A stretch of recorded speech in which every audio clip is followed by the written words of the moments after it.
And good evening, everybody, and welcome to Going Nuclear, full-blown coverage of the land. I'm Ethan Greenberg, alongside of me, my co-host Drew Hagenbaugh and Mike Pellegrini.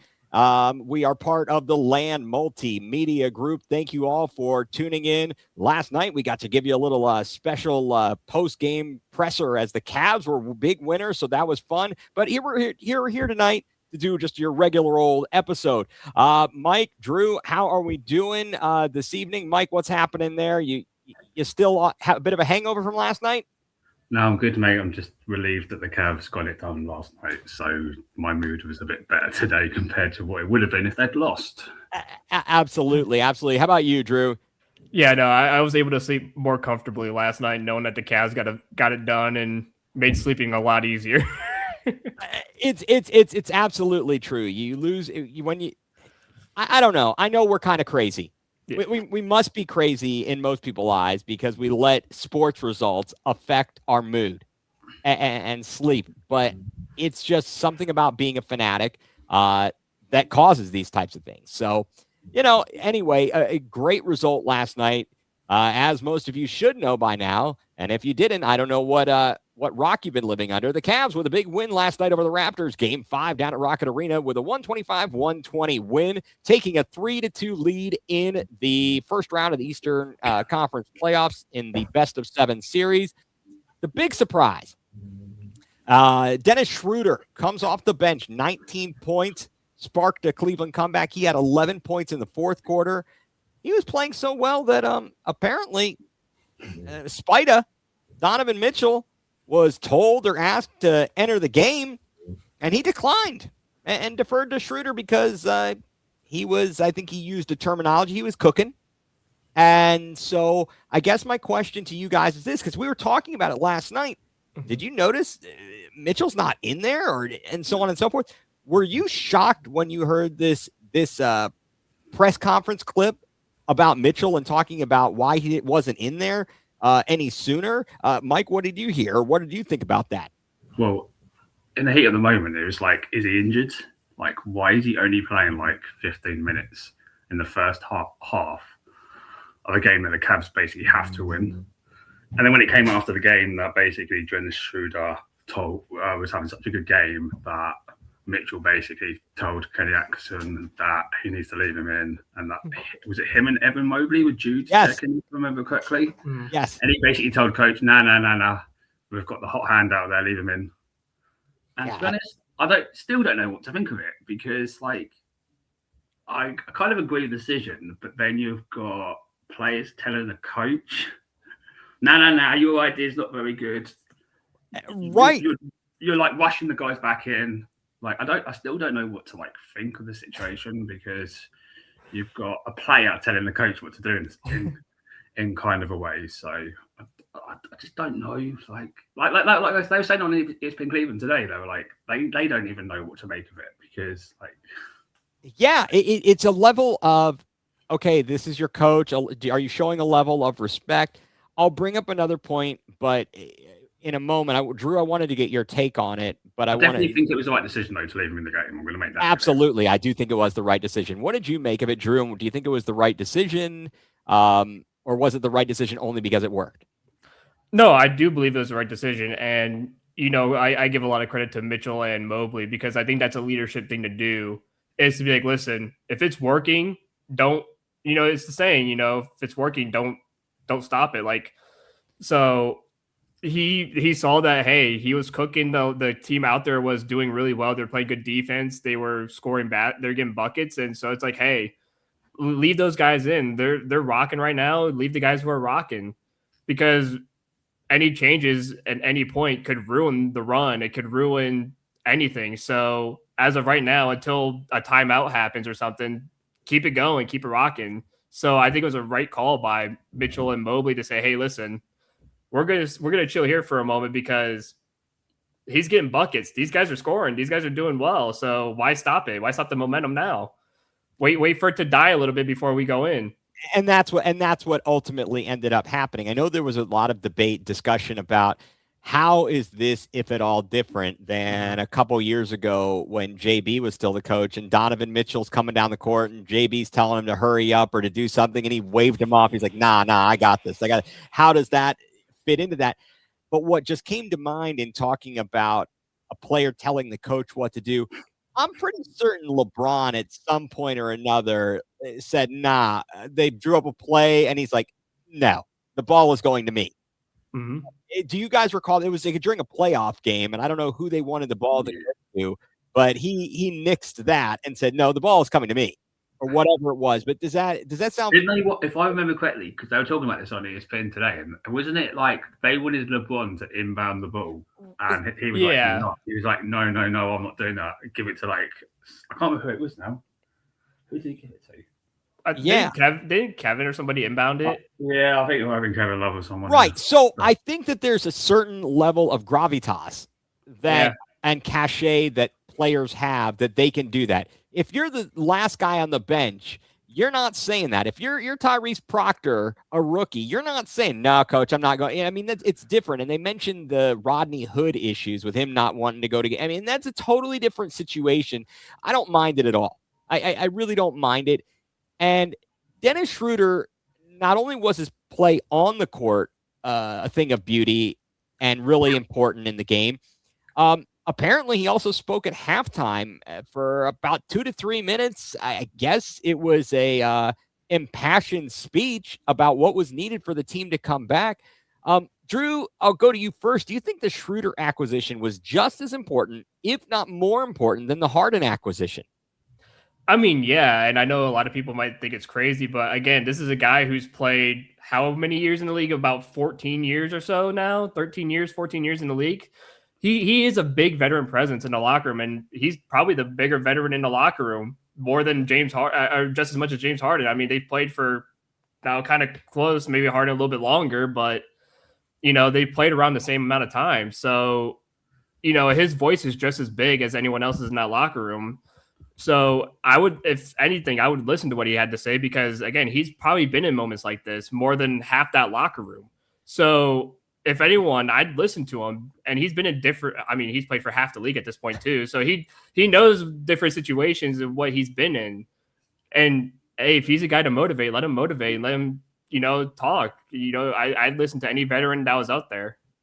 Absolutely. Mike, what do you think about that? I mean, was Schroeder or is Schroeder just as important of an acquisition as Harden, that the Cavs made those moves before the trade deadline? Like, it goes back to, remember when the Cavs won the championship in 2016, we had those veteran voices on the bench like Champ Jones, whatever you could. Yeah, James Jones. James Jones. You had the other Jones. What was his name? Was it DeJuan? No, not DeJuan Jones. He plays for DeJuan Jones. Yeah. No. I know exactly. Dante Jones? Dante Jones, who came in Game 6. Yeah, and they didn't get really many minutes, but they were veteran present in the locker room. And I'm sure I remember correctly, I think one of them had done a speech at some point in the finals, if I remember correctly. Probably was Champ. It was probably I think it was. Yeah. Plus, we forgot that Dennis Schroeder is an NBA champion. He won it. He won the COVID championship with the Lakers. Hey, it's a championship. It's a championship, so he knows what it takes to get across the line. And so we kind of need that leadership in this team because, let's be real, outside Harden and a couple others, this team is relatively unexperienced and young still. So you kind of need that veteran voice, I guess, especially in the playoffs. Yeah, definitely. And it kind of sucked that last year that Max Strus, he tried to be that guy and tried to be the veteran voice before Game 5 against the Pacers. Unfortunately, his game didn't show up with his motivational speech, which kind of stunk, but it is what it is. Last night, another thing that happened, Kenny Atkinson made the change to the starting lineup. He inserts Max Strus for Dean Wade, and it appeared to be a tremendous failure. Do you think Kenny will go back to Wade in the starting 5 for Game 6? And do you think he will, do you think he'll go back to this lineup just simply considering how badly things went with Strus in the starting spot, Mike? Well, I mentioned it last night. Like, I think for it's game 6, isn't it? Yeah, it's game 6. Yes. I think we need to come out with authority on the defensive end first. So I would start like Dean Wade personally, because you need to set the tone on that end of the floor, especially on the road. Like, you need to show that physicality early on and let the other team know that you're not going to be pushed around. And whether the refs are blowing whistles or not, if they're calling fouls or not, you just need to show that energy early on. So I think starting Dean Wade over Max Strus and going back to that, in my personal opinion, would be the decision I'd go with. Right. Drew, where do you stand on that issue of the will he go, should he go back to him, and will he go back to Dean Wade? You know, the should, just because he should doesn't mean he will. What do you got? I mean, I agree with Mike. I think he should go back into the starting 5 because, again, it's a big defensive asset, and we saw how quickly we went down, like, what is it, 10-2 to start the game. In the first, 2 minutes, we went down bad. So, I think, and I said this yesterday, I think they were trying to get him to get hot pretty quickly and to knock down a couple threes. Didn't happen. It costed the team because they went right back down and scored on us. So I think you say, listen, all right, scrap that. Didn't work.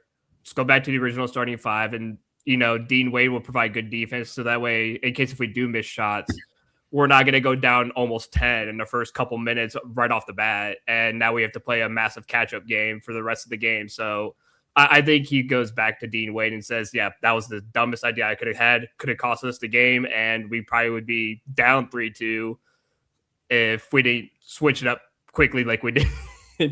Yeah, absolutely. No, I'm in agreement. You guys we're all thinking on the same page here. And it was just, it was kind of surprising that coming out of the halftime locker room, they stuck with the starting 5. They kept with the Strus in the lineup. I really didn't understand that. Although when they came out, they started to get some.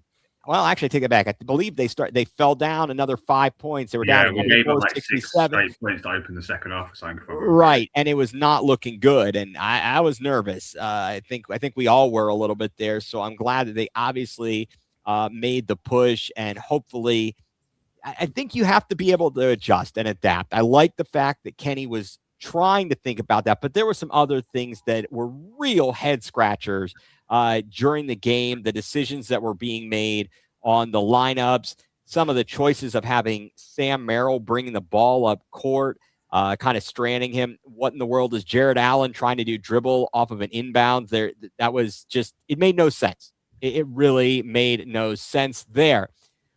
Speaking of others in the lineup, Evan Mobley has 23 points, tied for the team lead in scoring in points. But I'd argue Jared Allen was more valuable with his contributions last night. So my question is this, guys. For as much crap as we give and Jared Allen takes from the fans and media, if you had to choose to keep either Mobley or Allen, who would you keep if there were options to trade or move on from one of the two? Mike, I'll go to you first. What do you think? Personally, I would keep J.A. as much as I've asked many times for him to no longer be on this team. I think if you're keeping one, I think, and this might be the wrong reason, but Mobley gets you more in return.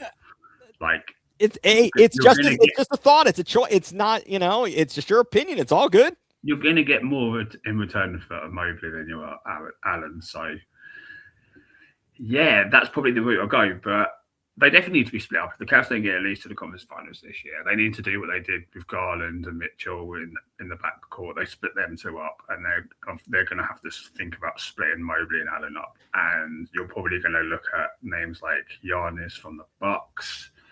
I don't know what else you'd have to package to get that done. I know you'd have to get under the second apron first to be able to include multiple players in that trade, because that's how the second apron is. But that's the kind of move I'd be looking to make.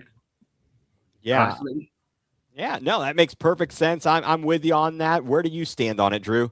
I mean, I'm in agreement too, because like Mike said, you're going to get the most from Evan Mobley in the trade deal. So And plus, too, looking at the plus minuses, it seems like the team plays a lot better when Allen's on the floor and Mobley's off the floor. So, I think that speaks volumes when Allen's on the floor. He does more. He does better. He's able to play a little bit more freely. And Mobley, I think what kills him is just the lack of shooting. I know they tried to get him to shoot threes and trying to get him that to be a big that can shoot, and it's just not working.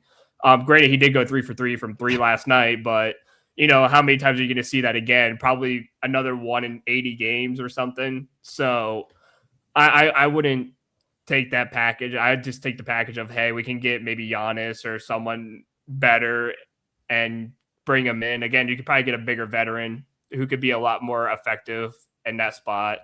But like I said, when Mo's off the floor, the plus minus when Jared Allen's on the floor with the starting 5 or with anyone else is so much better, so much higher. And I think it just allows him to play more freely, get open, make plays. And Jared Allen's still a very good defender. So he is. He made his presence felt, and we talked about where was he to be found in Game 4 down the stretch when the Cavs couldn't grab a rebound, and we had been defending so well in a game where neither team could shoot the ball well. It's crazy to me that how there's the highs and the lows where suddenly we can't make. Neither team can make a shot in Game 4, yet Game 5, both teams are lighting it up. It's kind of crazy. I don't know. It's something. I think the rims weren't calibrated right. Mike, I think you mentioned that when we were watching Game 4.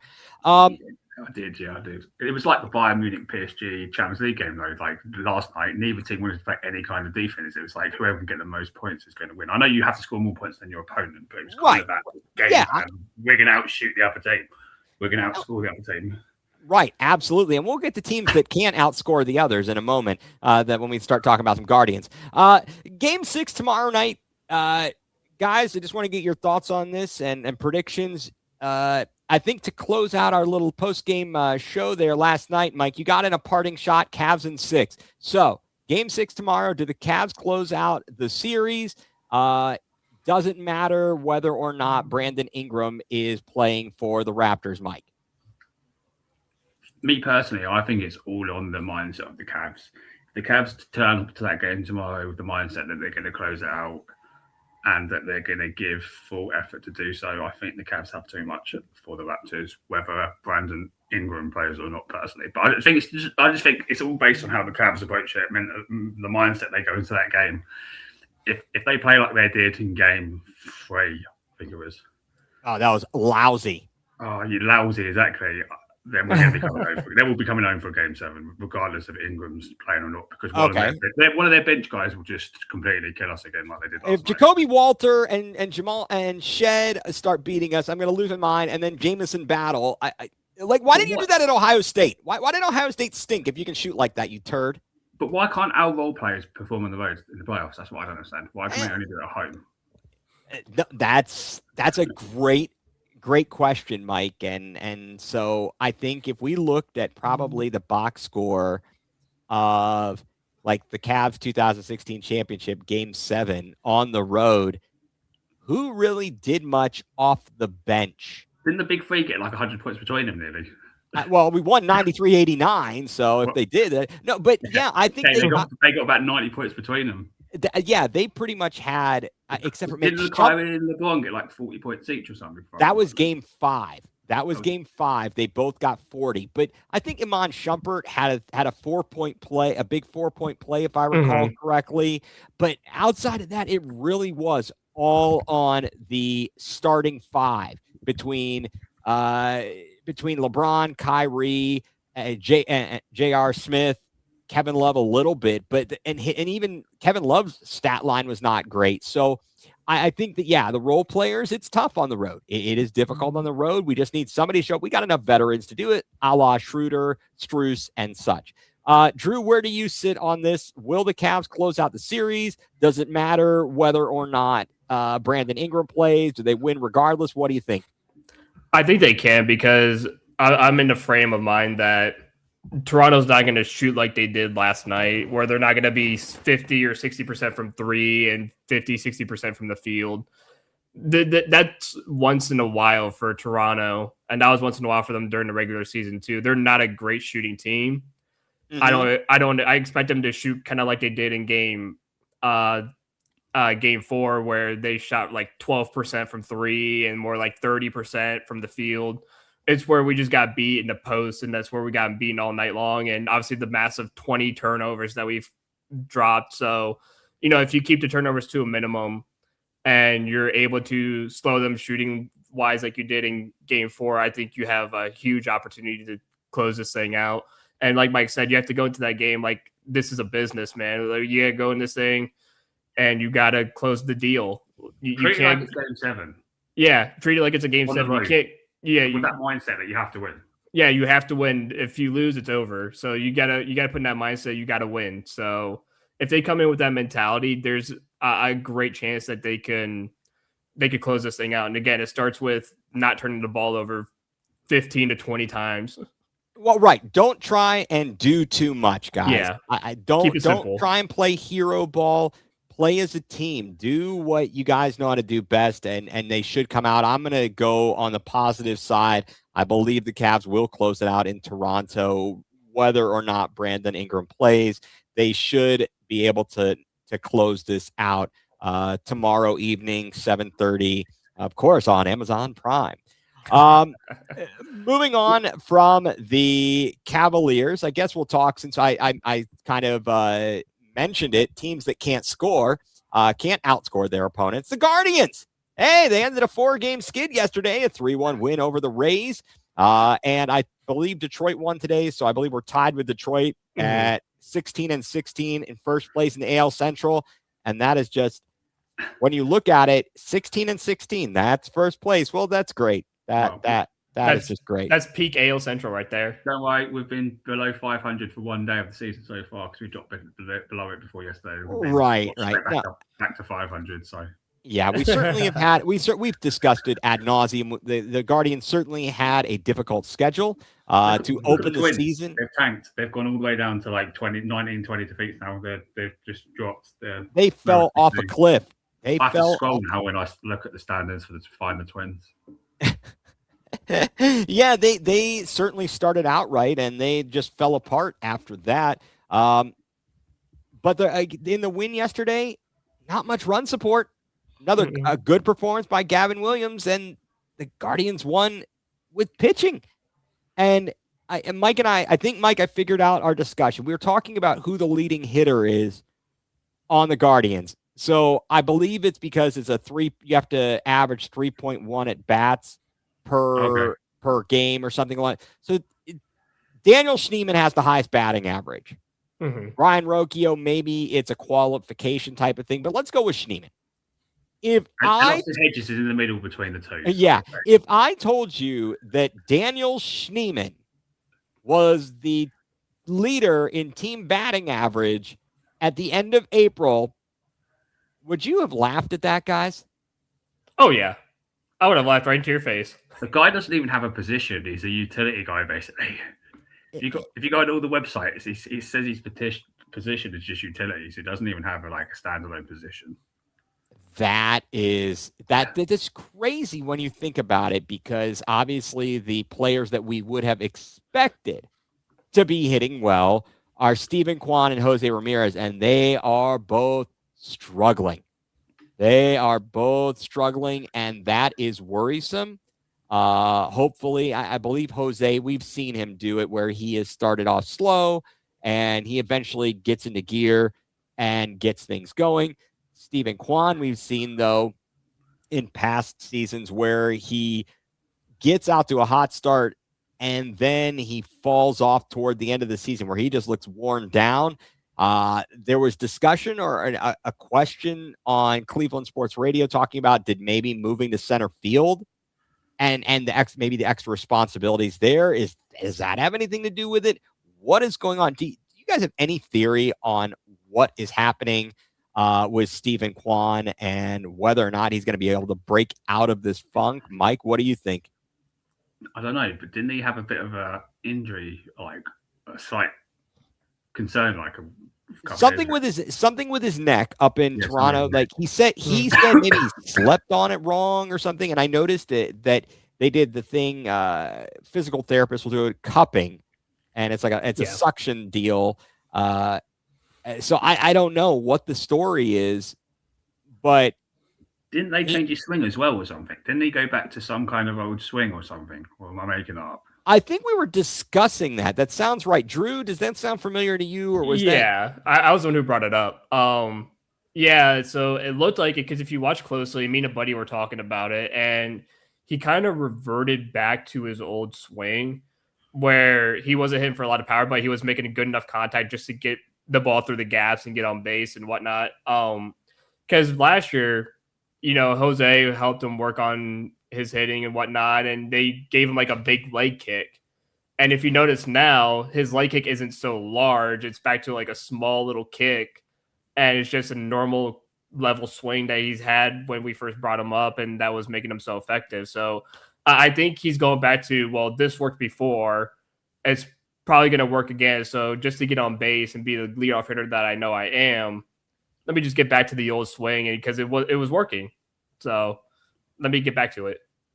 Yeah, he's definitely got to get back to something. It seems just get on base and set the table. That's the first thing you have to do is you've got to start doing that. Mike, you've talked a lot about the lineup, and we'll get to that. Just the holes in the lineup. There's problems there. Manzardo's went 13th in our position players when it comes to batting average, and he's batting cleanup, and he's doing a terrible job at it. Oh, it's brutal. It's absolutely you need to move him down the order, like. So well, I think you need to move him down the order down I-71. Give him a bit of freedom, less pressure having to hit behind Jose and just see if he can get out of his. Yeah. You can just send him straight down I-71 to Columbus. Well, wasn't he batting towards like 6 or 7 last season or something? Maybe, but he also was not getting the regular amount of play. Well, yeah, but he was hitting a lot better last season when he was batting more lower in the batting order. And it's quite possible. And then when you look at the batting stats, are you surprised that we are even at 500 at this point? Yes and no, because I think the pitching has really came in clutch for the starting 5 have really come in big time. I know Bybee started off slow, and so did I know obviously Gavin did a little bit too, and Slade Ciccone. I mean, Gavin pitched one bad game. I'll give him the Seattle game where he pitched horribly, but because he watched 8 people. But I mean, after the first week or so, I mean, Slade came around last game that he pitched, and he looked really good and effective. Bybee has allowed only 2 runs in those last few games, but again, the thing that's been killing us is the lack of run support, because these pitchers have been really doing well of getting 2-1, keeping it a 1-2 run game. And next thing you know, we get bases loaded, no outs or 1 out. We can't even drive in a single run to save our life. That is maddening. That is absolutely maddening. I mean, Mike, if I were to tell you the staggering, the fact that Daniel Schneemann is our leading hitter, would you even expect this team to be 500? Kind of. You just said it. You just answered it right there with it. No. I kind of do actually, because I always thought the pitching was going to be the key for this team, and but I think it's like, as much as we've been on about privately about Tanner Bybee, and how he's not the ace, and we can all agree he's probably 3rd best in this rotation behind Gavin Williams and Parker Messick. Yeah. In his last 7 starts, he's given up, 16 runs. runs in total. Yeah. 7 starts. He gave up 8 in one game and 3 in the other, and he's given up 5 combined in the other 5 starts. But his run support has been terrible. He's literally been getting no run support at all. So we've been losing all those starts because of it. But like I've been saying, the key number for this team is 4 runs. If they can score 4 runs on a nightly basis, they'll win more games than they lose, because the pitching is good enough to protect that kind of offense. But it's just getting there. If you can score 4 runs twice every 3 days or whatever, you'll win a lot of series. But it's just getting the offense to that point where they get those clutch hits. How many games in the last week we got 2 guys into scoring position with like 1 out, and all you've needed is like a sack fly to get at least one run on the board, and the guys are just striked out. Like, and what's funny is all of those situations, including obviously the past 2 Rays games, not yesterday, but the last 2 before that, that was literally the situations where I was there Monday and it was second and third, 1 out, bottom of the 8th. You needed 1 run to tie the game going into the 9th, and you struck out twice. I believe it was Valera and someone else struck out. So you struck out twice. And then yesterday you had the same situation, or not yesterday, but the day before you had the same situation where bases loaded, 1 out. And it was a 2-1 game. And again, all you needed was a sac fly to tie the game in the bottom of the 8th inning. And you struck out once, and and then who was it? I think it was Schneemann. He flew out to deep center. I was like, see, that was the ball that we needed, the batter before. Yeah, it's just bad luck. All right, so let me throw some stats out here at you guys. And this is according to teamrankings.com. They've got all these stats in here. According to teamrankings.com, the MLB left on base per game. Yeah. The Guardians have the 6th, I guess it's the 6th least. Yeah, it would be the 6th least. We leave 14.13 on base per game. Now, again, some games we can't even get it. We get like 1 or 2 hits, so it's hard to leave. Worst. That's essentially 6th worst, yeah. Yeah. Yeah, so it's like Arizona leaves 12.52 on base. The worst offender, or the lowest, is Chicago. They leave 18.55 on base. Wow. Per game. So they're leaving a lot out there. But the fact of the matter is we don't get that many hits. In terms of batting average, as of this morning, the Guardians are 20 or runs per game. The Guardians are 3.84 runs per game. Now, Mike, if you said we were getting 4 per game, that would only get us up to 25th, right? Boston is our pitching, like our starting pitching is giving up like 0, 1 or 2 runs a game most games. Right. And then if you can give them run support, it puts less pressure on the bullpen when they come in, because the problem is our pitching staff at the moment is having that pressure of having to basically pitch a near perfect game. Like, you can't expect the team to like give up maximum 2 runs. Like, you can't. Absolutely not. In terms of runs per game for opponents, the Guardians are 6th best. They give up 4.09 runs per game. The best is the Dodgers, followed by the Yankees, the Braves, the Rangers, the Mariners, and then the Guardians. Guardians at 4.09 runs per game. Imagine if the Guardians could simply get company too. So what was our runs per game against average then? Runs against, so they score 4.09 runs against us. That's how many our runs against. Our runs for is 3.84. So if we broke even at that, it would meet my 4 runs again, basically. Yeah. Yeah, absolutely. So it's just kind of interesting when you look at the stats and you go, God, can we just? I think the old argument or the debate or discussion point about the Browns was, if we could just get average quarterback play, if we could just get average hitting, then maybe we'd be all right. And if the Cavs could get average defense, they'd be a lot better. Oh my gosh, Mike! Yeah, you had to throw that out there. The big news this week, though, for the Guardians is their former number 1 overall pick, Travis Bazzana, called up from Columbus. Juan Brito sent down. Bazzana in 2 games, I believe, over 6. He did get intentionally walked in the 9th inning. Game 2 days ago. So that was kind of interesting. But guys, I guess, Drew, what's your level of excitement and any expectations for Travis Bazzana as he gets a little more settled in?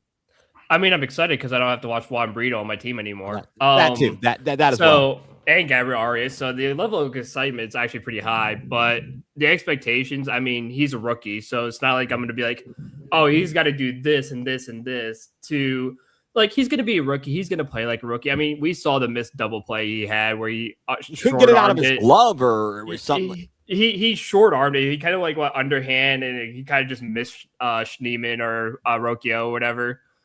But again, Gavin said rookies make mistakes. That's one of them. I told him, hey, relax, you're fine. You're gonna make those mistakes as a rookie, as a young ball player. Like, don't worry about it. So I'm not expecting him to be like, oh my god, this guy's gonna hit like 300 and he's gonna be batting like a 900 OPS. Like, I'm not expecting that.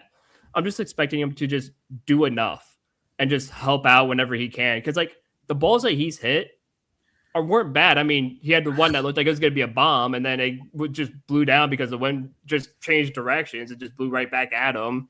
And then he had one that was going to go right through the hole. And Richie Palacios made a great diving stop, and that was another great hit right there. So he had a couple of chances where he was going to get hits, but again, sometimes defense is playing well enough, and you get robbed. And so he's getting closer and closer to that hit, and it's going to come soon enough.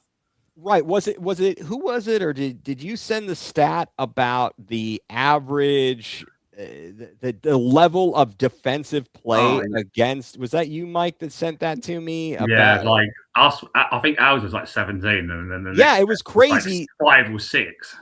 The way these teams have been playing defense and fielding has been so over the top and amazing.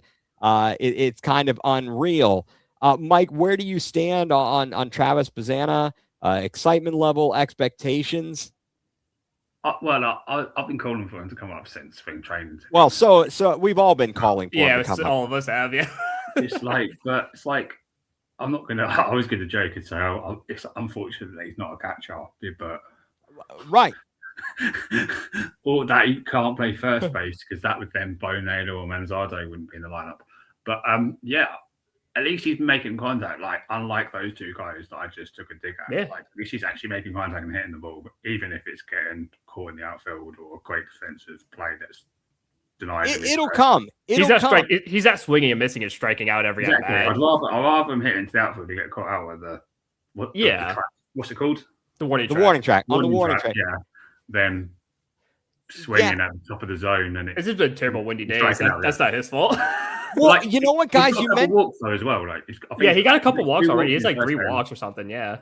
Well, and then Kevin Cash decided to be a pussy in his debut by putting him on, intentionally walking him when he had a chance to tie the game. Was it tie the game? If I remember correctly, there was someone in scoring position.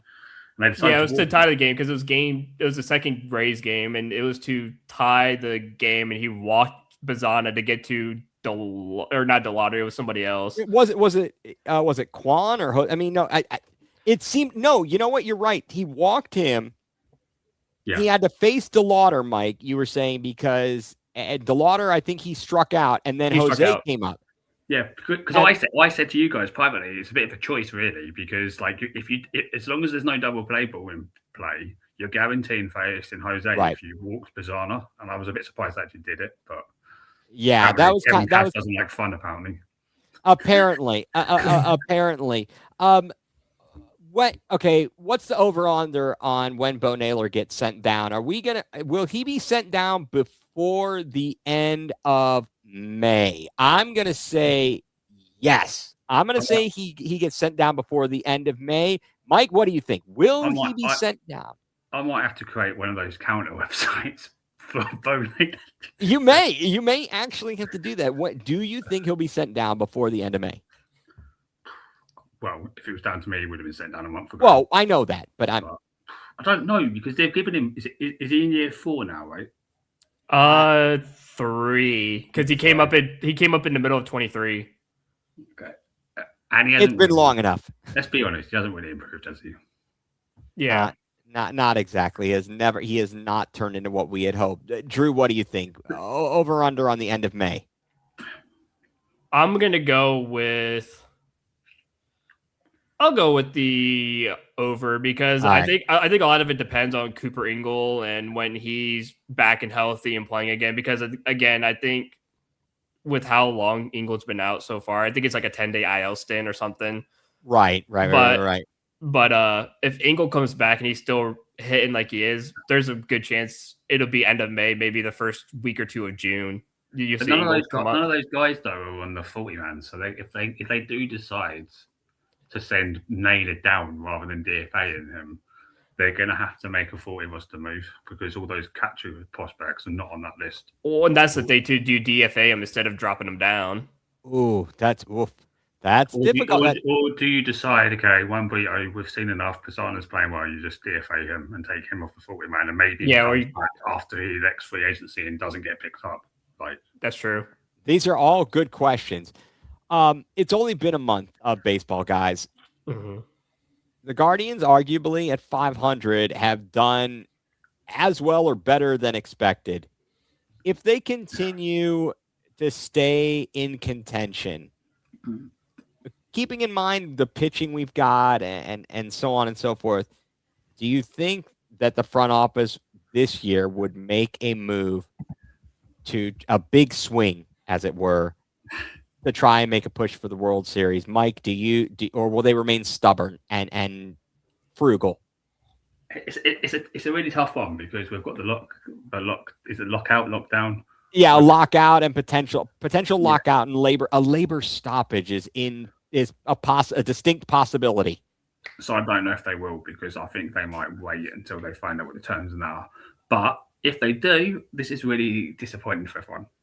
I don't think they'll add offense. I think they will try and, especially with the situation with Class A, I think they might try and add like an Andrew Miller kind of move to help the back end of the bullpen. Believe it or not. Absolutely. They need to do that. Where do you come out on that, Drew? I don't think they will, per se, because again, the lockout could be a massive, like, hey, we don't have to pressure ourselves in doing something now. We've locked up Jose for another 7 years. So it's not like we have to do anything right now. Plus, too, you have the Dolans who are getting ready to leave their deal within the net, basically just after the lockout anyways. So it's the Blitzer era at that point. And you wait for the Blitzer era to come in and say, like, hey, look, now we can actually do something and we can actually make some moves because this guy might not be afraid to spend some money and make some bigger decisions. So I think it could be the Dolans are like, hey, listen, this is it for us. We're not going to spend much more money or anything. We're going to try to save as much as we can, retire, get out of the game, and give everything to David Blitzer. Slightly, they'll lose a fraction of $1 billion. Give me a break. Hey, these are billionaires, man. They could care less. The thing is, as well is, right, so George Valera's just been sent down now. Yep. Because he's not getting regular at-bats. The only time he's coming in is when they want him to pinch hit with guys in scoring position. To strike out. Right? Yes. To strike out, yeah. So he's not getting regular bats. So if you go and make a trade on the offense, so to improve the batting lineup, right? They're then going away from their original plan of trying to see what they've got from their younger guys like CDL, Bazzana, etc., Kafus, whatever, yeah? Right. You're going to be taking bats away from one of those guys if you do it, and that then goes against what their plan was coming into the season. So I just can't see them. Even if you take away the financial aspect, I just can't see them actually making that kind of move. Well, that's disappointing. That is disappointing. Speaking of disappointing, or not exactly disappointing, first of all, you won't be disappointed. Want to make sure everybody knows that the Land Multimedia Group is proudly partnered. Sponsor is Dick's House of Sport. Be sure to head out to Dick's House of Sport in Strongsville for all your athletic wear need. All kinds of awesome stuff out there. If you want to get fitted for golf clubs or rent the virtual golf machine. I mean, they got all kinds of stuff. They got batting cages. They've got fields out there. It's pretty awesome. So again, just a friendly reminder that Dick's House of Sport is a proud partner and sponsor of the Land Multimedia Group. The Columbus Crew, I want to jump to them and we'll do a little footy talk here a little bit, and then we'll swing back around to our favorite Cleveland Clowns in a moment, because as per the usual, they are clowning it up. But the Crew, they win in the U.S. Open Cup last night, and generally they've won a couple of league games in a row, and they win the U.S. Open Cup game. Drew and I were talking about this a little bit before. Did things seem to be turning around? Do you feel like they're now headed in the right direction, Mike? Who's going first? Oh, Mike. So yeah, the Crew have actually won 2 straight MLS games at home in they beat the Galaxy 2-1, and they beat the Union, who didn't the Union have like the best record in the regular season last year, if I remember correctly. Yeah. So they beat them 2-0. They're looking to close the streak at home against Minnesota at the weekend. 3 straight league games wins. They lost one game between the cup games as well on the road. But they're into the quarterfinals of the US Open Cup, and I believe they'll play New York City. Yes, that is correct. That is In correct. the next round. And I actually looked at the remaining teams in there. I can't remember off the top of my head. And to be honest, the Crew should be able to win this tournament, in my personal opinion. Looking at who's left, like the likes of Inter Miami are obviously not in it, and some of the other bigger teams. So I definitely feel like it's competition. The Crew, even though they're going to use a lot of their rotational players, can still win. As for the league, they need to the start of the season, like they really struggled at home. Like they scored one goal in their like first 4 home games or so. Right. Games. But they now need to carry this momentum from the last 2 home games on the road, like, and actually win these games rather than like dropping points. So, but a bit of surprise really, because Abu Ali got that season-ending injury, and somehow the Crew started winning after he got injured. So I don't know how that came about, but I don't know what to expect really, because MLS is such a weird league because there's like no consistency really between. No, not at all. The best team one year could be the worst team the next. Like, it's like, or some random team can just go and win the whole thing. Like, LA Galaxy were rubbish for years. My best mate's a Galaxy fan because of David Beckham, and they were terrible for years. Then, not last season, the season before, they won MLS Cup. And then last season, they finished bottom of the conference. Yeah, that it's is it's like how is it that inconsistent? So I don't know. But the Crew are in a play-in playoff, because obviously I think don't like 8 and 9 or something have like an extra like playoff game or something, and they're currently in that spot. But I think they're on like 12 points from 12 games or something. Yeah, I mean they're up to, right now. They're up to. Look, they're sitting currently in the Eastern Conference. They're 8th with 12 points, a +1 goal differential. New York City FC also 12 points, but a +3 goal differential. But again, they're on the right track, at least it appears or sounds. I mean, we'll have to wait and see, but that's positive. But there's one thing I want to say about the MLS is they need to get rid of this playoff format. It's a joke. Like last year, the Crew outscored their opponent, I think, across the 3 games, if I remember correctly, goals scored, but lost to the 3rd game. Because of the format, they got eliminated, and it's like, it's not even aggregate. It's 3 games. They changed it. I think it was 2 seasons ago, last year, 2 seasons ago, where it used to be like, like watching the Champions League, where it's like aggregate. Once you get to like the round of 16 or whatever, it's like, okay, 1 home, 1 away. It's aggregate score. Whoever wins the aggregate moves on to the next round, whatever. Then you're like, oh, let's make it like the NBA or like the MLB. We'll make it like a best of 3, a series, like a best of 3, and then we'll do this. And it's like, it just makes no sense because like Mike but they said, only do it for the first round. It's only for the first round as well, so it's pointless. Yeah, it's like, if you're going to do that, extend the playoffs and do it until at least the whole thing, or until at least the final. Because like it makes no sense. Like Mike said, it's like, oh, the Crew outscored the opponents, but we still lost because we didn't win the games. And the thing is, it gets decided like by penalties as well. Like if it goes straight to penalties as well after 90 minutes. That's crazy. That just makes no sense. You could technically win one of the 3 games like 3-0, and then you could lose the other 2 on penalties, and you wouldn't go through. Right. Yeah, it's a bit odd. Drew, what do you think? Do you think the Crew is starting to turn a corner and headed in the right direction now after the slow start? I mean, yeah, like Mike said, it started off bad. I mean, we got a fun goal fest in the first game against Portland in Portland. I think it was like a 3-2, 4-3 kind of game. It was a very high scoring affair, and then things kind of dwindled down a little bit afterwards. And then the Abu Ali injury hurts, but again, you gained Mo Farsi back last weekend, so that's a big plus. That's a guy who gets down the wing very fast and plays good balls in, and can beat defenders 1-on-1. So that's a huge get back after losing Abu Ali. To answer the Open Cup question, the teams left are Orlando, Atlanta, Columbus, New York City, St. Louis, Houston, Colorado, San Jose are the remaining teams in the Open Cup. But for the Crew, yeah, I think things have gotten a lot better. I think Rydstrom found the system that works in the last few games. He's found he finally found what's working, and he found the right people in the right spots. And, they looked like the Crew of old, where they're dominating possession like 60-40, 65-35 or whatever. So they're starting to hammer the possession. They're starting to outshoot their opponents. I think, and I could even look this up too, but the last home game they've had against Philly, it was 60-40 possession for the Crew, 1.02 expected goals to the Phillies, 0.80. 7 total shots, 4 on target. So, I mean, they played a lot better. They looked a lot better. And then against the Galaxy, again, it was another mix of a 60-40 possession, doubling LA shots, doubling their shots on target, doubling their opponents or touches in the opponent's box.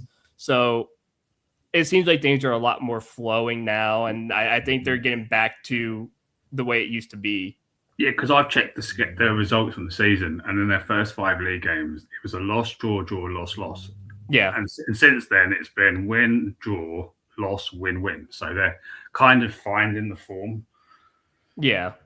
Right. Well, but it's still early on. It's only 10 games into 34 games. Exactly. That's why I asked, because I'm like, it's early in the season, but I know you guys were obviously not happy with how they had started out, and I was hearing and seeing the complaints, and so I thought I'd ask the experts here.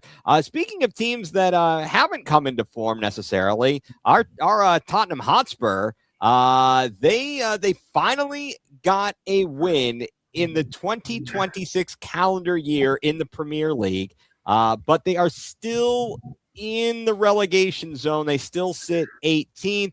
I just want to ask you guys this. So with what's coming up, we've got Villa this weekend. Yep. On Sunday, Aston Villa, for those of you who aren't familiar with the Premiership. Guys, do you feel like this team, with all that it's gone through, that they can somehow find a way to salvage the end of this season and avoid relegation? Drew, why don't you give this one a crack first?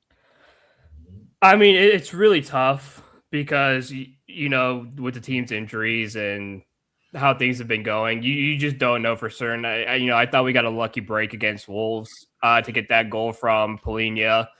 And then, you lose Chavi. Yeah. You lose defensive-minded player. Yeah, it's definitely not great. Then you lose Xavi Simons, obviously tears his ACL, and I think just after the goal. So it's just horrible. But according to the Spurs web, Aston Villa's Amadou Onana looked to have picked up a hamstring injury. So looks like he's not going to be playing on Sunday, which is a big blow for Villa because he's an important piece for Villa. So, and I saw a couple West Ham fan pages be like, well, Villa is trying to choke it against Tottenham, or they're trying not to. It's like, well, also too, Villa. I think Villa are going to rest players, mate, as well for the second leg. Yeah, because they just played today in a what is it, the Europa League semis? Yeah, and they just played the semi, and they're in the semifinals against Nottingham Forest. So they just played in the Euros today, or Europa League today, and then they, like Mike said, there's a high chance they're going to rest players on Sunday because they play again Thursday in the second leg. So. And they literally need one win, basically, to guarantee Champions League football for next season, Villa do. Yeah, and they need one win to guarantee Champions. So they can look at this game like, it's against Spurs. Like, we could care less. So that could work into our favor quite a bit. So, and who do West Ham play again? They play Arsenal, don't they? So West Ham's last 4 games are Brentford away, Arsenal at home, it's Brentford, then Arsenal, Newcastle away, and Leeds at home. I personally think Spurs need 7 points from the last 4 games because yeah, I agree. Because I think Arsenal will beat West Ham.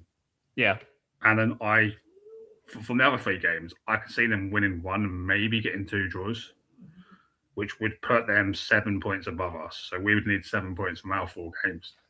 Then it'd be a goal difference. Yeah, we basically need to match them.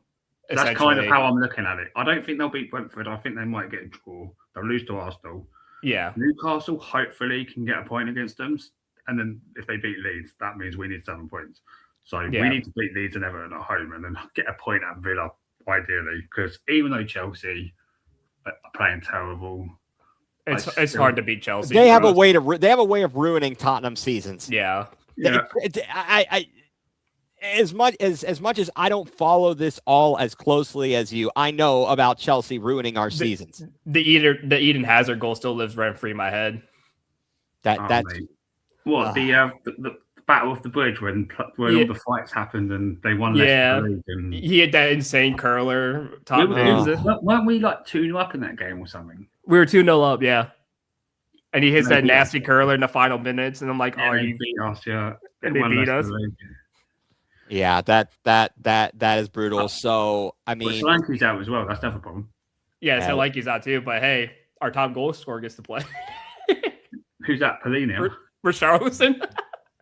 Oh my gosh, top goal scorer, baby. that guy. Who'd have thunk it? At least he's got great work ethic. I could give him that. He actually plays for the badge and plays for the team, and he's got good work ethic. So I'll take it. So, what do you guys think about the Peppa Pig? I loved it. I love that. Peppa Pig tears her ACL. No, have you actually heard that Spurs have now got a partnership with Peppa Pig? Yeah. I did not know that, but that is amazing. Oh, yeah, then she tears her ACL right after. Well, okay, but still, the fact that they've got a partnership with Peppa is awesome. I love that cartoon. It's because they're trying to find a way to make up the 250 million if Spurs go down. So they're like, how can we sell those of like kids t-shirts? Right. It's called desperation. Yeah, merchandise. Exactly. They're trying to find a way to get more merchandise sold for younger kids to make up for the money they'll lose. I can't wait for the middle of the shirt. It says Peppa Pig in the middle of the shirt. Dude, that'll be awesome. Are they going to go out and play muddy puddles? Yeah. Oh, and apparently there's going to be like mascots for Peppa Pig Spurs games. Apparently. Oh, that is unbelievable. I can't wait for Lincoln City away. Playing in the buckets. No, because Lincoln City were mocking Spurs when they celebrate their league promotion. They were singing about Tottenham away, and I'm like, please. Another team that's mocking it already. That's terrible. That is just terrible. All right, let's talk a little bit of the Cleveland Browns. We were all together watching the draft night on draft night 2. We had a lot of time there, big 4 hours discussing all that. So I guess the first thing I just want to review the draft. I'll just go first and just say I think that ultimately the draft was a tremendous success on paper. Mm-hmm. It's all going to wait and see. We'll have to wait and see how it all goes. But I think on paper it was a tremendous success, and I am definitely pleased with the draft that Andrew Berry had. Although he would not give an answer on ESPN Cleveland as to whether or not or how much maybe influence Paul DePodesta had otherwise and how it was different. He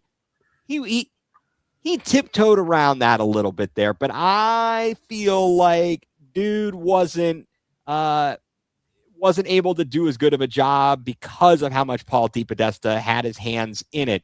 What did you guys think overall of the draft, the results of it? Mike, what do you think just as an overall theme and thought of it?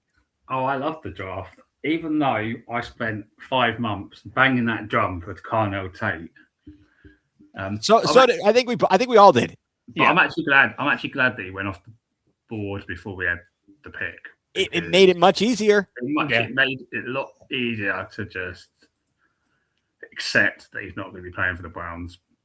So, yeah, it played the Browns' hands as well because it allowed them to then trade down, which, funny enough, in my mock that I did about 3 hours before the draft, I actually said the Browns were going to trade with the Chiefs down to 9 to take Spencer Fanner, and that's exactly what happened. Dude, you're some kind of a wizard over there. I think that you're a wizard, and we won't let anyone in on the secret, okay? We're going to keep it to ourselves. You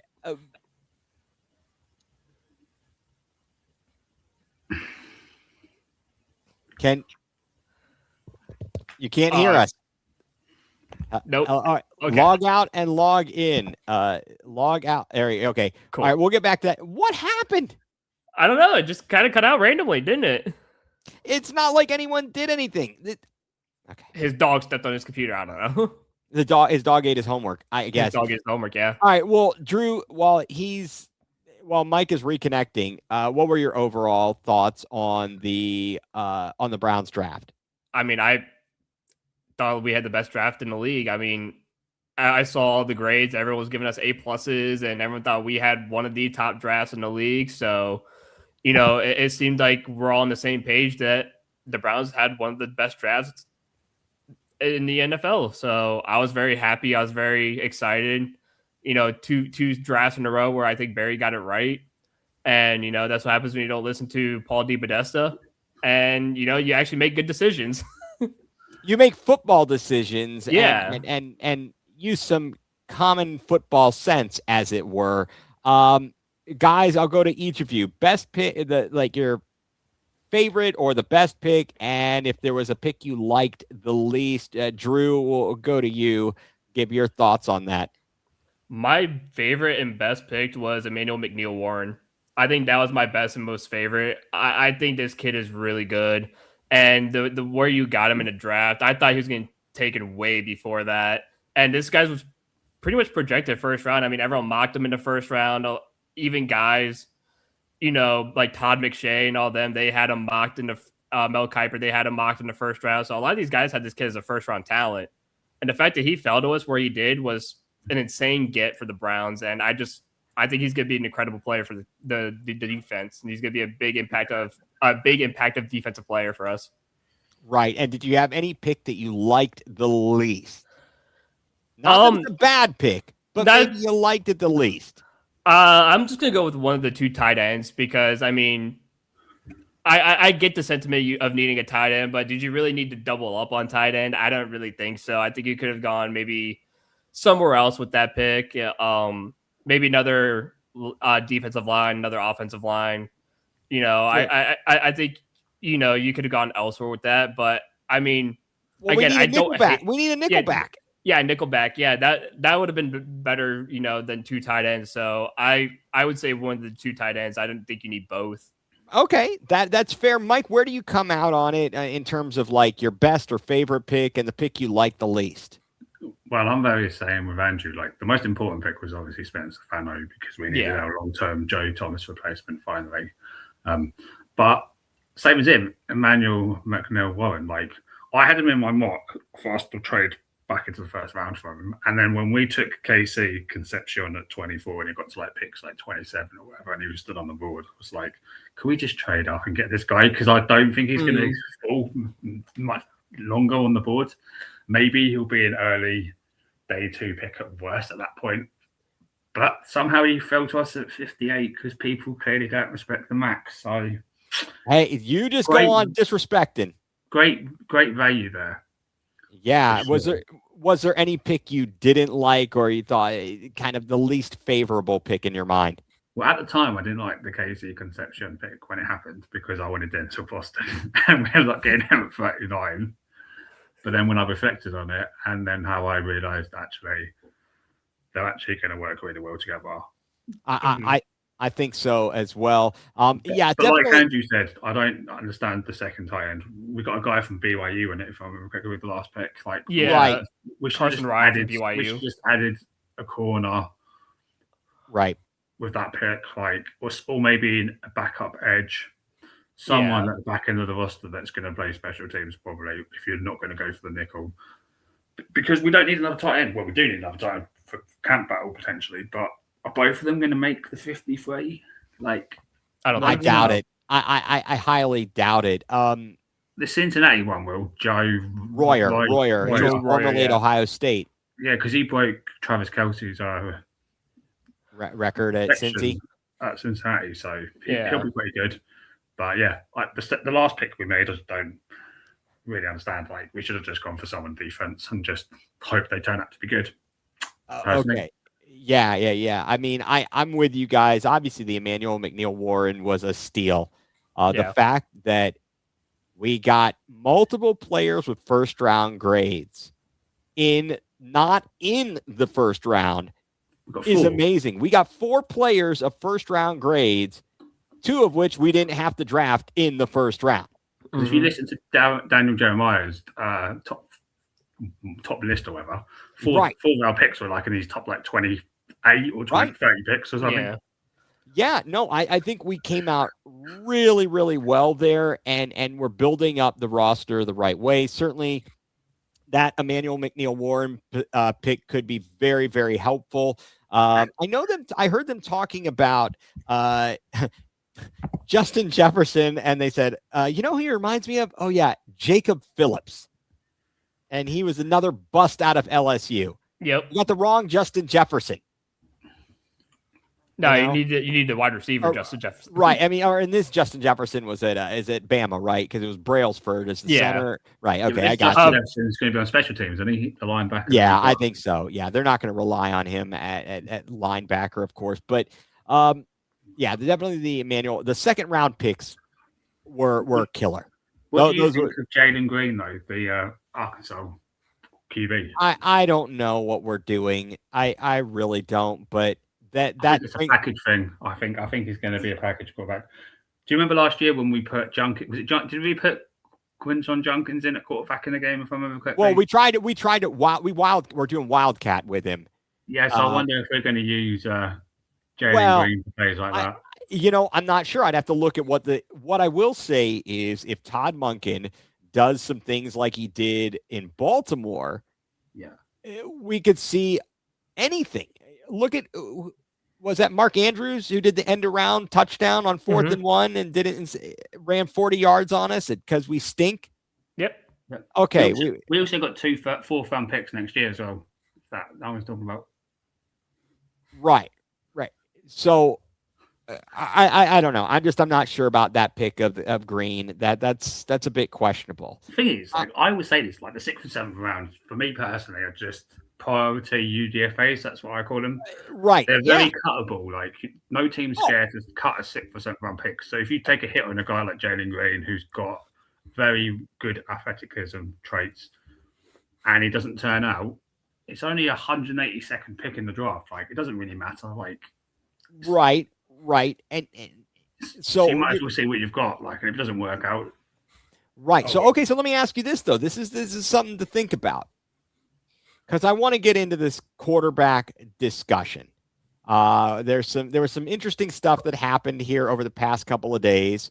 But the other thing is, you have to, if you want to put him in the practice squad, you have to clear waivers first. So if you try and put him in the practice squad, another team might try and pick him up. Bingo, because Andrew Berry said he'd like to keep 3 on the regular roster and 1 on the practice squad, I believe is what he said the other day on ESPN Cleveland. So that would mean you're talking about potentially, as it stands, you've got 4 quarterbacks on the roster or, on the squad. You've got Watson, Sanders, Gabriel, and Green. Well, whomever, they might as well put Gabriel on to try and send him to the practice squad and let him get picked up on if he gets picked up on waivers or whatever. Oh well, so I was be about to it. say that. That was literally coming to my mind. That's exactly what I was going to suggest. Like, just put Dylan Gabriel in there, and if he clears waivers and comes back, great. And if he doesn't, oh well. Well, I think that's why they got Taylor Green too, was to challenge him for that 3rd QB spot and see like, okay, who's the better QB? Is it going to be Gabriel or is it Taylor Green? Because if it's Taylor Green, then we could just move Gabriel on and say, all right, see you later, buddy. Right. And you can head down to it. We'll give you the ticket down to Atlanta, and you can go rejoin your buddy down there and all the left-handed quarterbacks in that quarterback room. So that definitely interesting. Things got a little spicy over the past few days in the Cleveland sports media, because first of all, you've got J.W. Johnson, the son of Jimmy Haslam, coming on ESPN Cleveland, and he just and as they mentioned, he unsolicited just goes into a thing talking about how good Deshaun Watson is looking, right? Then you have Mary Kay Cabot reporting that her sources are telling her that he has the edge and he looked really good during that voluntary minicamp. Then she goes on based upon that information and gives her opinion that if that is the case, I would go ahead and name him the starter sooner rather than later, basically. And I'm paraphrasing, as to then get him all the reps with the ones and get everybody ready to go instead of this splitting up reps type of thing. Well, that went over like a lead balloon. And Shiloh Sanders comes out and says, Is that his brother? Yeah, that's Shador's brother. He said, go make a sandwich, Mary, which is, that's not exactly, that's not cool. And then he does a whole video on Instagram talking about how, he was on Twitch Live, wasn't he? That was from Twitch, if I remember. It might have been. And basically that Mary Kay gives a bad name to other females in the field. And she's a Hall of Fame. She got an award. She's been doing this for 30 years. And I mean, I feel like that's a little bit of taking out your frustration on her. And she didn't say anything badly or bad about Shador. I really don't get it. I think there's a narrative out there that's in these people's heads, or in some people's, let me say, in some people's heads, that maybe isn't true. And the media doesn't control anything, right? She's not making stuff up. She's getting information. She's reporting it. And yes, she is editorializing and providing an opinion. But that's her opinion. And you're allowed to do that. What are you going to yell at all the people on ESPN who give their opinion? It just doesn't make sense. Guys, is this crazy? Is this nuts? What is going on here? Mike, have you seen this stuff? What do you think? What about his reaction or the reaction? The hate thing in general. The Watson thing, the reaction, and everything. the hate being spewed at a reporter like Mary Kay. Well, for the Mary Kay thing, I totally get her job. Like, her job is to go out and report. Like, she's obviously got that information from an insider. Whether she's listened to ESPN Cleveland, what the ownership guy said, and then she's obviously reached out to someone about it afterwards. Maybe, I don't know. Like, she's obviously got some kind of source. She's got some kind of source. Absolutely. Posting about that. And obviously she's entitled to her opinion on the side. You've got all these programs that on like Fox and ESPN. I don't really watch them, so you probably know the names of them. But they're paid to talk about their opinion. Like, a lot of stuff they talk about, it's not actually factual. They're just opinions. So she's within her own right to then follow up her own tweet from her own story, from her sources, with her own opinion about the situation. Like, and to be honest, I kind of agree. Like, as much as I don't want him on the team, same here. I feel like her point is valid. Like, if you're gonna commit to him, as much as we don't want him to, you need to do it as soon as possible to give him the best shot of winning. Whether he's capable of winning or not, that's a completely different conversation. Like, how is he going to play when he comes back? Injury. Does he have to knock the rust off? Does he still have to knock the rust off? Because that's what I kept hearing. He's got to knock the rust off. When was the last time he had a good game? Was it the Baltimore game when he was? Yeah. No, it was the Cincinnati game where he tore his Achilles. When was the last time he had a good game? Was he having a good game? No, he was having a mediocre game. The last good game was the Baltimore game where we came back. Right. And he had a upper body injury, yeah. Yeah. Right. And then he came back the next season and was awful those first 6 games. Like Croce today said that he's more concerned about Watson's injury than his performance. Yeah. Which is reasonable. His durability is in question. As harsh as it is, like, if Watson gets injured, it is whatever, yeah. But if he's available, him not being at that standard is more concerning for me than anything. Like, because like I've said, the Browns just need average quarterback play to be a playoff team. In my opinion, I think if the Browns have average quarterback play this year, they'll be in the playoffs because their team is way better than it was this last year. They were 2-7 in one-score games. Mm-hmm. It was brutal. If you can change that to 5-4. That gets you to 8 or 9 wins. Like, and you might at worst you miss the playoffs by a game. Okay, that's if you get like average quarterback play. Right. Right. And we're going to come back. It's down to if you get that or not. Though, right. And I'll come back to that point about the 8 or 9 wins in a second. Drew, where do you come out on all this? And you're just your thoughts, because you're down there. You're the only one of us who's in Ohio, in the heart of it all, as it were. I mean, what are your thoughts on all of this shenanigans and nonsense?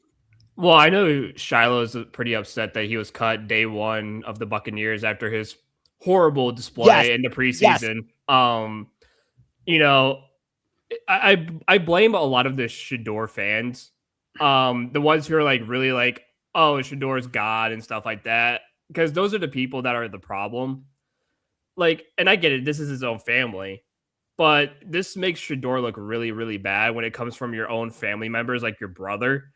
Yeah, Mary Kay's just doing her job. She has a right to an opinion, as all of us do, and the people at ESPN Cleveland, the people at 92.3 The Fan, whatever. We're all entitled to our own opinions. I mean, we're giving our opinions right now as we speak, so we're entitled to it. Doesn't mean we're right. Doesn't mean we're wrong. Doesn't mean anything. It's just our opinions. She's reporting what she hears. That's it. That's what all reporters do. That's what Grossi does. That's what all these guys do, is they just report what they are told. It's not like they're like, take this as gospel. This is the truth. This is the absolute whole world view truth. Like, so people need to stop taking into perspective of like, oh, she's talking bad about Shedeur. She never mentioned Shedeur's name once. Exactly. All she said was, if Watson's available, then there's a high chance he plays, because again, you pay $230 million for him. When you pay that kind of money for someone, they're going to play, whether we like it or not. No matter what he's done, he's going to play. You know, he's not going to sit the bench and rot as a $230 million quarterback. He's going to get games. So that's all she's saying is like, hey, if he's healthy, he's more than likely going to play. And she's getting that from her sources. It's not like, hey, Shedeur is a terrible quarterback. He's not going to play, and I don't want him to play. Exactly. And so people got to stop overreacting, overreading, overstretching things. Just look at it as, hey, this is expected. There's a chance Deshaun's going to play. We all knew this coming into the season. We all expected it. It's not news. It's really not. It's just what we already know. Right. And we, as much as we didn't want it. And I think that's more what it is I think for fans like the three of us, which I think there are a lot of, there's a part of it that is more so not about what happens on the field. It's everything about it. It's the play on the field combined with just the fact that it set the franchise back so far because of all the assets that were given up to get this guy, and then to have him come out and poop the bed. And that's the bigger, it's a constant reminder of that. So that, I think that's where we are at with it. I'm just hoping they're not going to put him out there just to try and prove a point. I'm hoping. Well, I don't think if he goes out. No, this isn't the Stefanski ready to perform. Like, yeah, I don't think that's going to happen. I think it's not Stefanski. Monken has one. Monken might get one shot. He might get a Chudzinski, right? Do you know what's quite funny? So, do you know we're probably going to speak about it in a minute, the stadium thing, yeah? Yeah. Do you know when they did the one at the end where it was Monken, Berry, Schlesinger, and Denzel Ward? My first thought was, I wonder how many of them four are going to be still there in the stadium. Yeah, that's like, Schlesinger, one. No, that's what my initial thought was, like Schlesinger, because that'll be year 4, 5. It'd be year 3 or 4 for him. Or year 4, yeah, it'd be year 4 because he played last year at 25, 29 is the stadium, so it'd be year 4. Yeah, so he'd be right at the end of his rookie contract, basically. Yeah, and who knows? Who knows how things are going to go? But let's hope though that Todd Monken plays out and he just outlasts Stefanski, like has a longer tenure than Stefanski did. Yeah, a longer and more successful tenure than Stefanski. But yeah, so they broke ground in the official ceremonial groundbreaking for Brook Park. That's exciting. They're talking about the potential for the draft coming back because the last time the draft was here was right out of COVID, and there were a lot of restrictions. And then Roger Goodell mentioned the possibility of he has no doubt that the stadium will be Super Bowl caliber for the event, but it's up to the surrounding area to have the requisite number of hotel rooms and availability for guests and visitors. I think they'll definitely do that because they're not just looking at the Super Bowl. They're looking at events where they want to bring in things, even in the pictures they've shown, things like the NCAA Final Four, things like major soccer matches, big international events, large concerts. You're going to need all the hotel accommodations. So I feel like that's a great thing. I'm just glad they're moving forward. It was interestingly, J.W. Johnson mentioned that apparently the county at this juncture is like, yeah, they're not Cuyahoga County, even though they're still going to be in Cuyahoga County, is like, nah, we're not going to give any money. Okay, fair enough. Fair enough. You do that. You do that there. And Mike, you talked about if some of those one-score games go the other way, we get 8, 9 wins and such. How pissed would you be if we get 8 or 9 wins? We don't make the playoffs. Yeah. We don't have an answer at quarterback. And we're sitting in the middle of the first round and we have no idea what's going to be next. Well, how pissed and miserable are we all going to be when we go into next year or the season after going, yeah. find me my quarterback? So how many fourth-round picks did we draft in this draft, potentially? How many did we pick? Answer the question. How many first-round talent did we draft in this draft this year? 4, yeah? 4. We traded with the Jags last year, yeah? Got an additional pick, yeah? Right. If we have to give up a pick in 2028 to move up into it. The thing is, though, the Browns got 2 fourth-round picks next year, right? From the draft, yeah? I think so. Yeah, I believe you're right. If they have to give one of them up, along with a 2028 first to move up, I think they'll do it. The problem is, Mike, if they have to move up that much, if they're in the position where they're winning 8 or 9 games, there are a bunch of teams that are going to be ahead of them that are quarterback needy, and they ain't moving.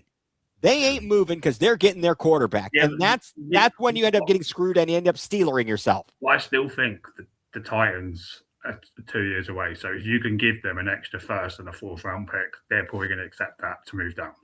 It all depends on how they might follow our blueprint. They might be, look, if we can get value like we have, maybe they'll take an extra couple picks to move down 8 or 9 spots, and then we get our quarterback because they don't need one. So if you can give them, I agree, assets to move up, because I don't think the Titans are going to drop out like the top 5 picks next year. I still think they're a couple of years away. Okay, if you can, if it falls that way, but. Otherwise, what do you do? Like, if you can't find a trade partner and you're sitting at 18-20 because you end up winning a playoff game or whatever, but you still need a quarterback for whatever reason because you decide Watson's not the guy or whatever. He's not going to be the guy.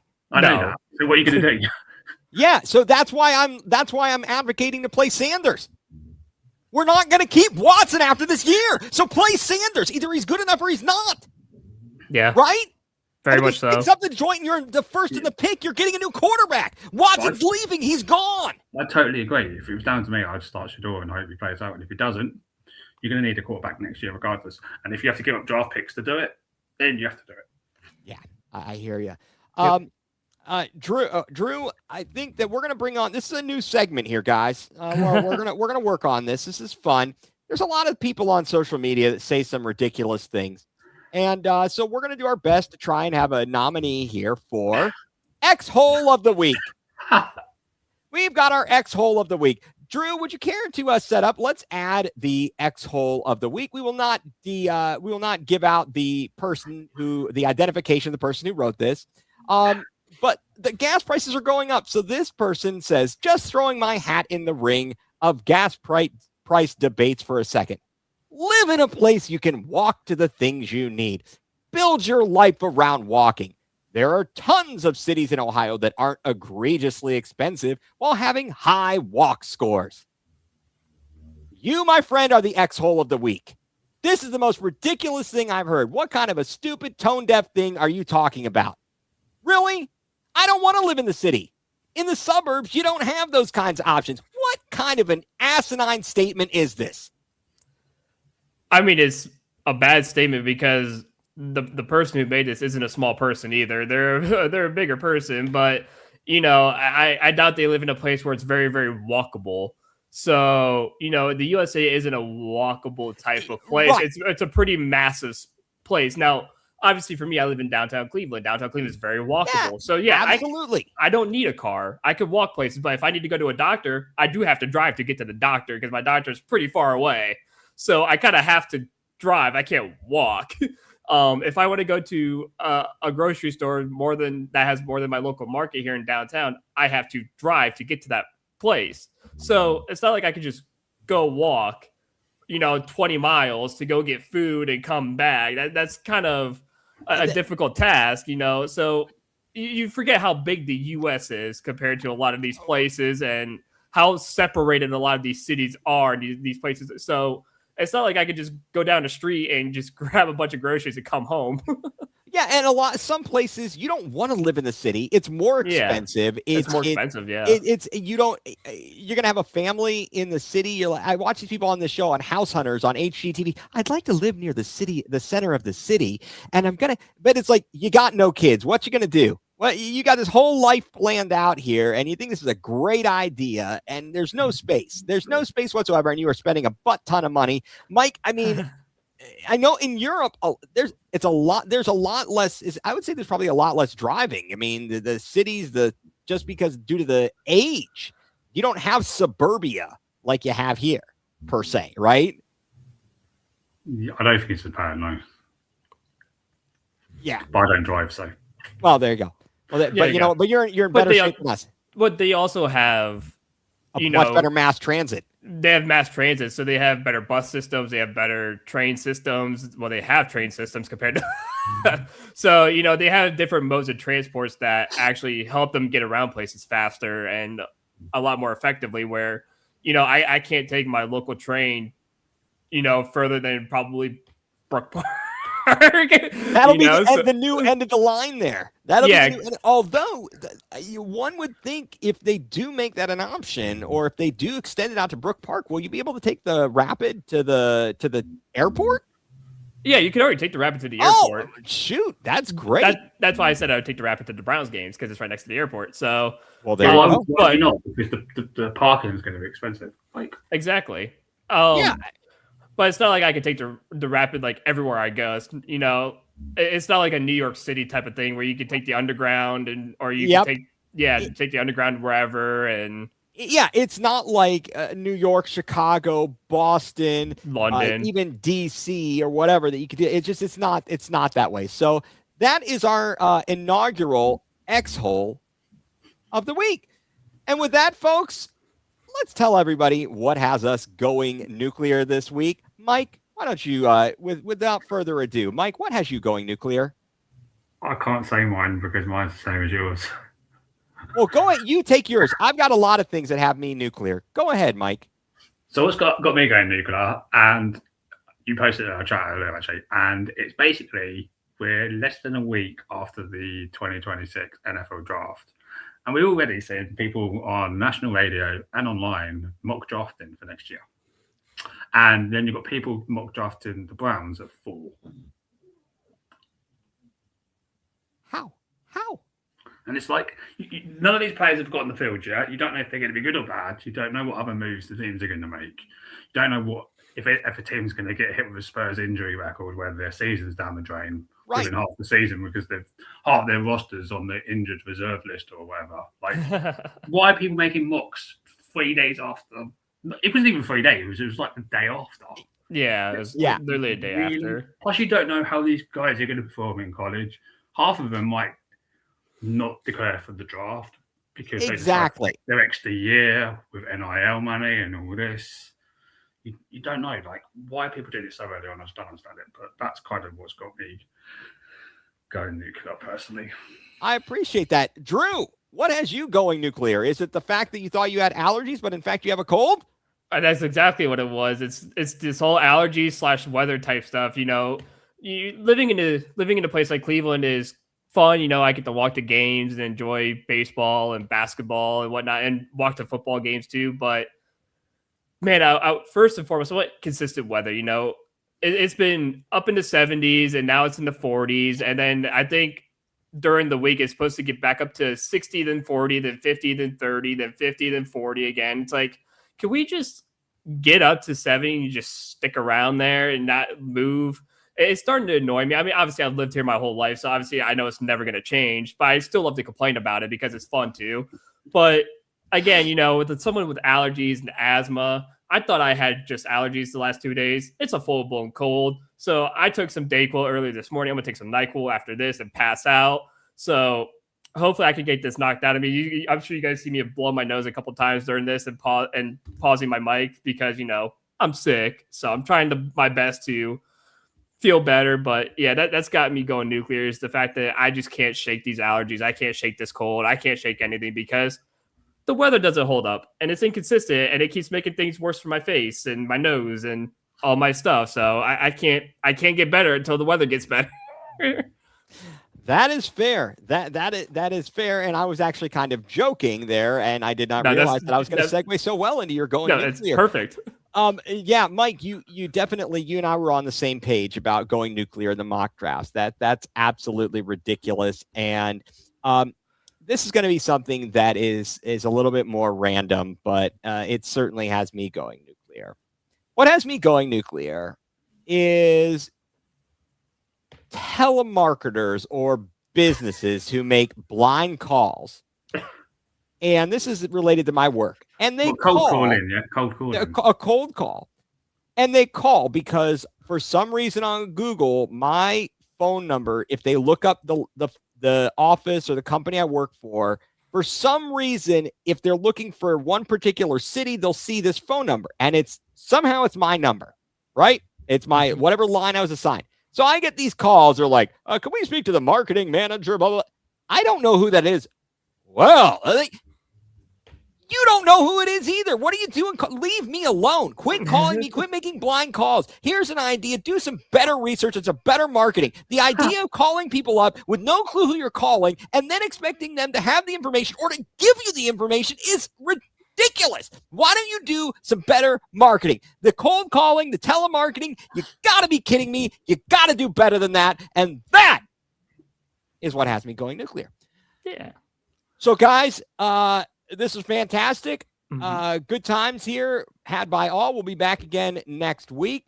And hope everybody tunes in again. Again, thank the sponsor, Dick's House of Sport out in Strongsville, a sponsor of all of the programs on the Land Multimedia Group. I see the Land Multimedia Group, the Saturday morning show. I believe Ernest Biner is going to be on with them. So check out the Land Multimedia Group. Check out Bearded Browns and all the related podcasts to check that out. That should be pretty awesome. They had a great draft party, which Drew was at. Yep. And so just glad to be a part of that, and stay tuned for everything else that is going on. And with that, I bid you adieu. For Mike Pellegrini, for Drew Hagenbaugh, I'm Ethan Greenberg, and you've been tuned in to Going Nuclear, full-blown coverage of the Land, part of the Land Multimedia Group.